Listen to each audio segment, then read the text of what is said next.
way, Jethro.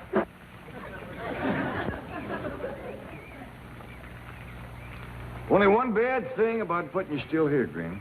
What's that? Drysdale place is downwind. The smell of your corn liquor or brewing is going to drive poor Miss Drysdale right out of her mind. She's a drinking woman.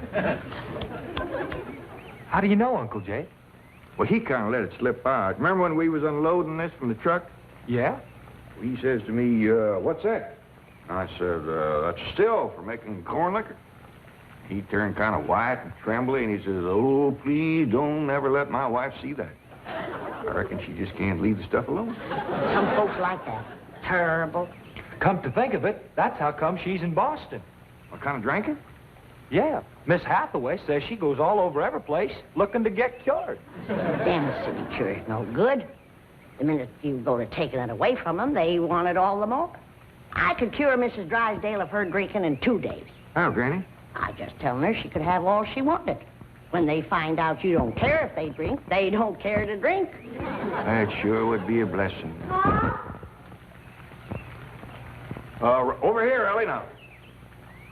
No more talk about drinking.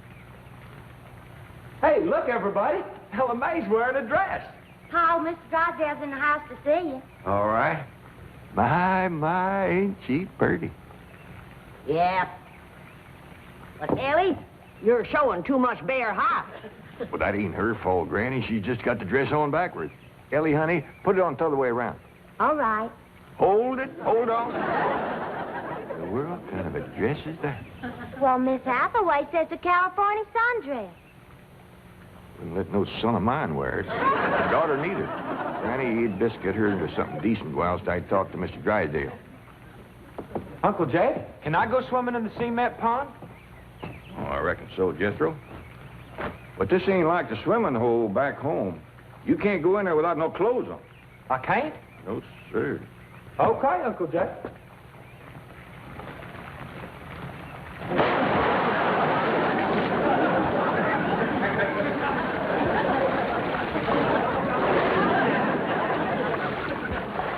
Someday I gotta have a long talk with that boy.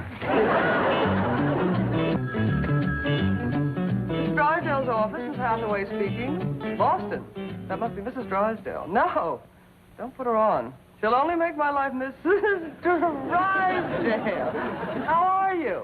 How are things in Boston? Oh, the doctors here are just as silly as the ones in Beverly Hills. They insist there's nothing wrong with me. They've got me so depressed. I just had to call and talk to my darling. Are you taking good care of him? Oh, yes. As a matter of fact, he's stretched out on the sofa right now having his nap. How sweet. Well, the moment he wakens, you take his temperature and give him some of that blue medicine. What? He's waking now? Oh, marvelous. Put him on. Tell him Mumsy wants to hear his sweet voice.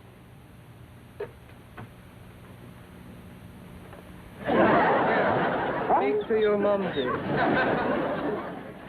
He whined. Oh, he probably has a migraine. Oh, poor Patricia, my lord. Even made a hypochondriac out of you. Any message for Mr. Drysdale? Who? Oh, Melvin, my husband. Yes, well, is he there? No, he's up at the Clampett estate. Clampett. They bought the place next to yours just about the time you left for Boston. I don't find them listed in the first families. You tell Milburn not to mingle with them socially until I've had a genealogical check run on them. We don't want riffraff living under our very noses. For pain, one swaller. Don't open near fire. I'll be right in, Mr. Drysdale. Thank you, Ellie Mae. Granny, this is quite an array of medicines you have here. Yep, them's all the remedies I made myself. I wish you'd make something to help my wife. She's a terrible hypochondriac. Oh, What's a hypochondriac? Ellie, you run along now. I'll join you directly. Yeah, she goes from doctor to doctor to doctor. Well, I reckon the doctor can't help what's ailing her. Of course they can. It's psychosomatic. But she insists on prescriptions. Oh, I wish you could see our bedroom. Bottles all over the place. I plead with her. I hide the stuff. She always finds it or gets more. You think that's a lot of bottles? You should see my wife after a trip to the pharmacy. Why, she's so loaded she can hardly stagger up the stairs. Sit down, Mr. Drysdale. Set yourself. And she has a dog. A perfectly healthy poodle. Now, would you believe that she Don't tell me. laps it up just like she does? Lord love you. You're sure toting a heavy burden. Now, maybe I can help you. Now, if she was to think that every time that she was to... You can just wear that barrel till your clothes get dry. What happened to Jethro? Get too close to a skunk? He jumped in the pond with his clothes on. Mr. Drysdale, I'm sorry to kept you waiting. Did Granny tell you about her complaints about the kitchen? Jed, I'm ashamed to mention my piddling troubles to a man bowed down with the misery he's got. You know his wife.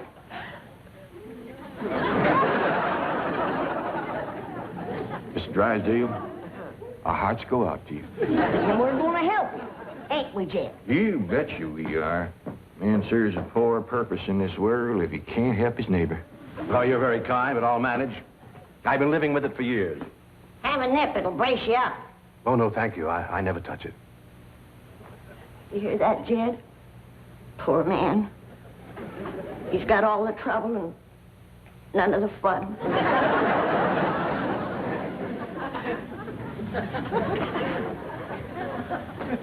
There goes a soft-hearted woman. Yeah. Now, about her complaints. Oh, yeah.